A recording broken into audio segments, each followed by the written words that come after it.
Kumusta mga kasaliksik? Sa ilalim ng araw sa may Palawan, kitang-kita ang paglalayag ng dalawang Japanese destroyers sa Philippine waters, isang eksenang nagbabadya ng mas malalim na ugnayan sa pagitan ng Japan at Pilipinas.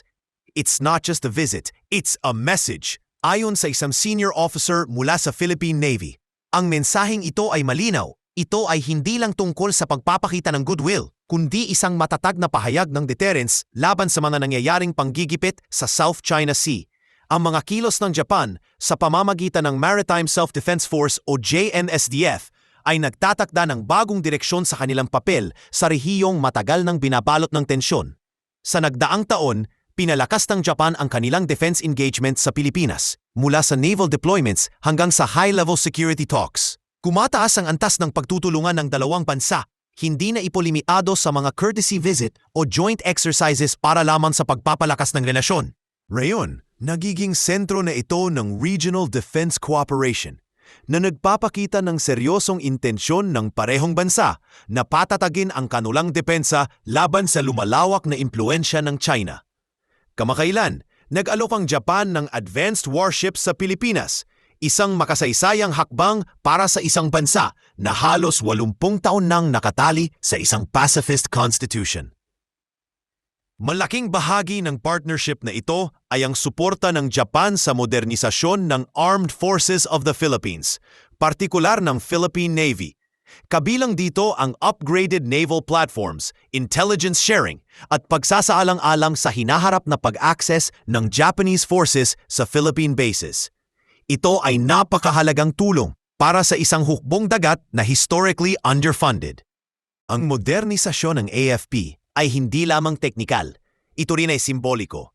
Ang pagkakaroon ng mas maayos na barko at teknolohiya ay nagbibigay ng bagong tiwala at determinasyon sa hanay ng mga sundalo't opisyal ng bansa, lalo na sa harap ng mga patuloy na panghaharas ng Chinese maritime militia. Ang Japan mismo ay dumadaan sa dramatikong pagbabago. Ang bansang dating kilala sa defensive mindset ay ngayon ay muling iniisip ang papel nito sa rehiyon. Sa pamamagitan ng pagtaas ng defense spending, pagluluwag ng arms export rules, at paglikha ng mas matalas na Indo-Pacific strategy, lumalakas ang tinog ng Japan bilang proactive defender sa Asia. Hindi na ito ang dating bansang nag-aatubiling makialam sa mga usaping pangseguridad. Sa halip, ito ngayon ay isang maaasahang kasangga na handang tumulong hindi lang sa Pilipinas kundi pati sa mas malawak na rehiyon ng Southeast Asia. Habang lumalawak ang alyansa ng Pilipinas, hindi lamang Japan ang kasama sa plano ng Maynila. Aktibo ring pinalalalim ng Pilipinas ang ugnayan sa Australia, South Korea at India, bukod pa sa matagal ng kaalyadong Estados Unidos. Ngunit sa lahat ng ito, ang partnership sa Japan ang may pinakamatinding simbolismo. Ito ay hindi lamang dahil sa shared history o dahil pareho silang kapitbahay sa Pacific Ocean, kundi dahil sa parehong fundamental values na kanilang pinanghahawakan: demokrasya, rule of law, at commitment sa peace at stability. Ang lumalakas na partnership ng Pilipinas at Japan ay may epekto hindi lamang sa pambansang depensa ng dalawang bansa, kundi sa mismong arkitektura ng seguridad sa Indo-Pacific. Ang pinagsamang puwersa ng dalawang bansa ay naglalayong magbigay ng deterrence hindi lamang laban sa unilateral actions ng China, kundi para rin sa pagpapatatag ng rule-based order sa rehiyon. Sa pamamagitan ng kanilang ugnayan, nagpapadala sila ng mensahe na ang maritime security ay isang collective responsibility at hindi lamang obligasyon ng Estados Unidos o ng iilang regional powers. Habang ang mga destroyers ng Japan ay naglalayag sa Philippine waters, malinaw ang larawan ng pagbabago sa rehiyon. Mula sa courtesy visits, ngayon ay may kasamang strategic dialogues, technical assistance, at intelligence sharing.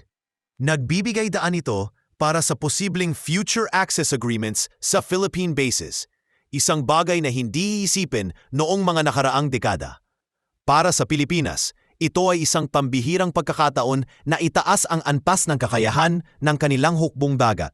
Para sa Japan, ito ay hakbang para tiyakin ang seguridad ng kanilang trade routes, lalo na't mahigit 70% ng energy imports ng Japan ay dumaraan sa South China Sea. Ang mga hakbang na ito ay hindi nagaganap sa vacuum. Ito ay reaksyon sa agresibong kilos ng China sa rehiyon, mula sa militarization ng artificial islands hanggang sa harassment ng mga Filipino patrol ships sa Second Thomas Shoal. Ang mga kilos na ito ay lalong nagtulak sa Pilipinas na huwag na lamang umasa sa Mutual Defense Treaty nito sa Estados Unidos, kundi maghanap ng mas malawak at diversified na security partnerships.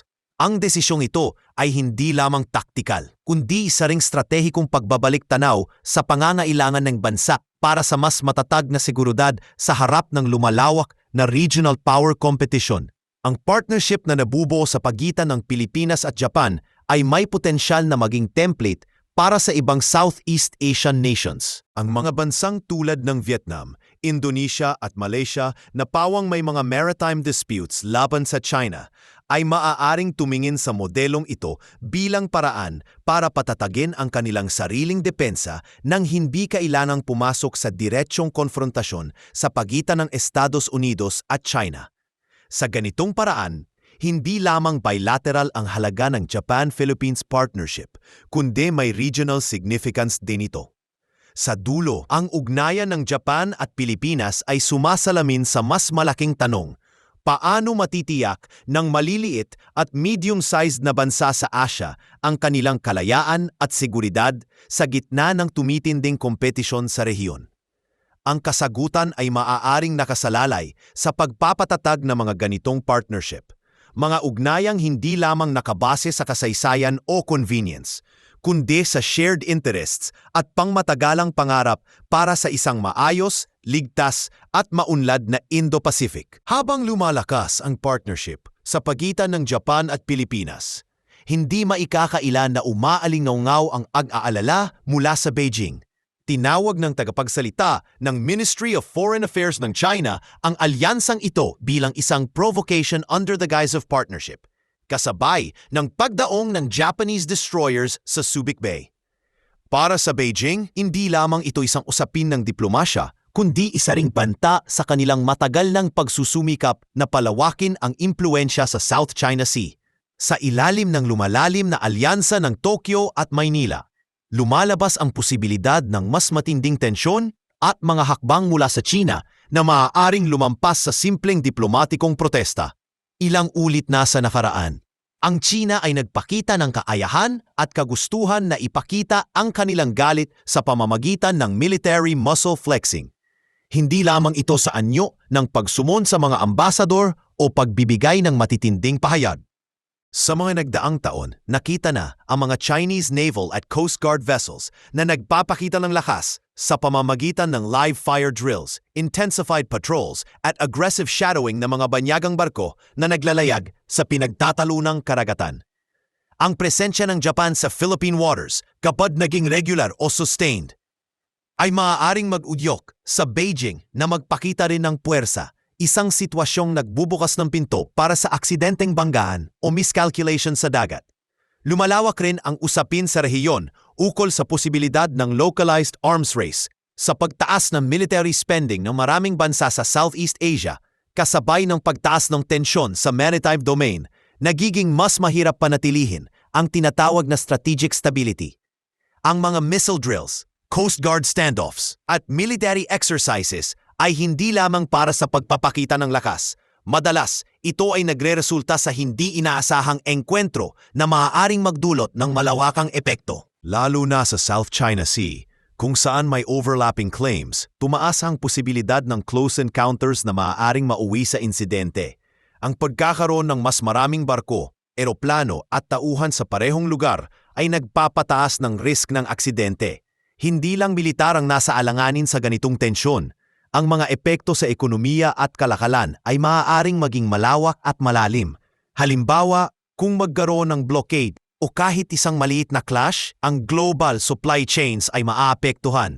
Tataas ang insurance costs para sa mga barko, maaaring i-reroute ang energy shipments at ang mga ekonomiya ng Asian countries ay maaaring magdusa dahil sa pagbaba ng investor confidence. Ito ay hindi hypothetical scenario. Nakita na ng mundo kung paano ang isang maliit na insidente sa maritime domain ay maaaring magdulot ng chain reaction na aabot hanggang sa financial markets. Sa ganitong konteksto, ang papel ng ASEAN ay napakahalaga. May mga nagtataka Magkakaroon ba ng collective stance ang ASEAN laban sa Chinese coercion o mananatili ba ang internal divisions na nagpapahina sa kanilang collective action? Sa nakaraan, madalas nahahati ang ASEAN pagdating sa issue ng South China Sea, lalo na't may mga miyembrong bansa na may malalapit na relasyon sa China at umaasa sa kanilang investments. Kung ang ASEAN ay magpakita ng firmer stance, ito ay magpapalakas sa collective deterrence sa rehiyon. Ngunit kung magpapatuloy ang pagkakawatak-watak, ito ay maaaring magbigay daan para sa China na ipagpatuloy ang divide and conquer strategy nito. Kasabay nito, ang mga kaalyado ng Pilipinas at Japan, partikular na ang Estados Unidos, Australia at India, ay nagpapahiwatig ng kanilang suporta. Ang Washington ay malamang na mag-endorso sa Japan-Philippines Partnership bilang bahagi ng kanilang mas malawak na Indo-Pacific strategy. Ang India at Australia bilang mga miyembro ng Quad ay inaasahang magbibigay ng tahimik ngunit matatag na suporta.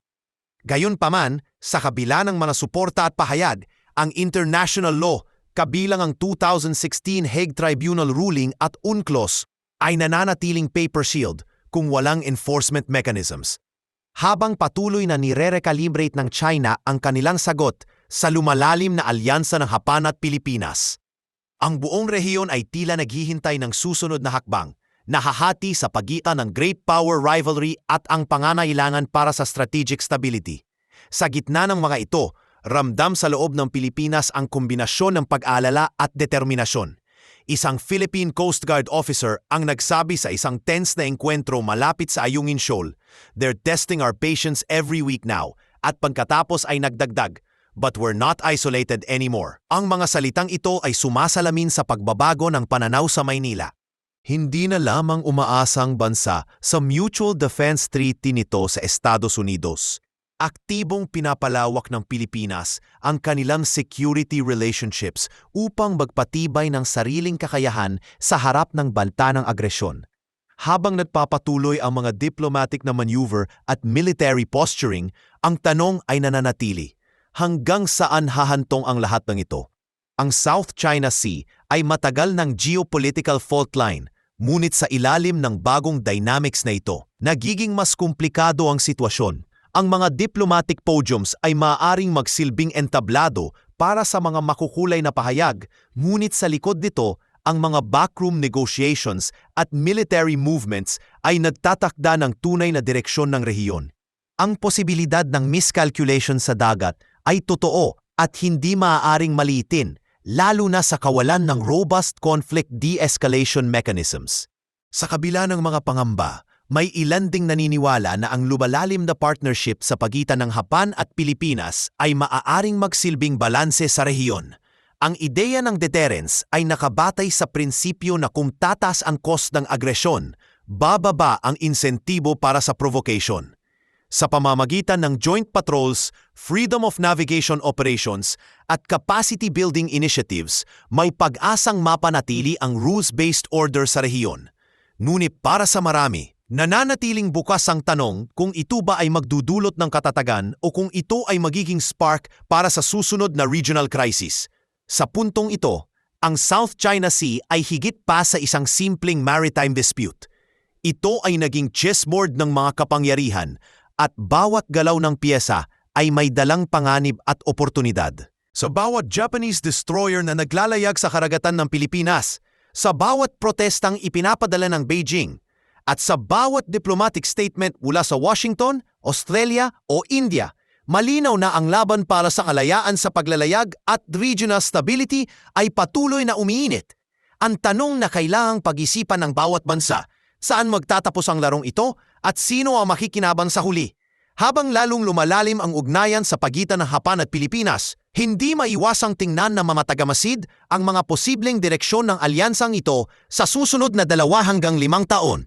Sa best-case scenario, nakikita ang partnership bilang isa sa mga haligi ng katatagan sa rehiyon. Sa ilalim ng ganitong talagayan, magmamature ang alyansa sa paraan na magpapalakas sa regional stability, nagpapahina sa coercion ng China, at hindi nagtutulak ng tuwirang konfrontasyon. Lalo pang lalalim ang joint training sa pagitan ng Japan at Pilipinas. Magkakaroon ng regular na maritime patrols at magsisimula ang pagbabahagi ng real-time intelligence.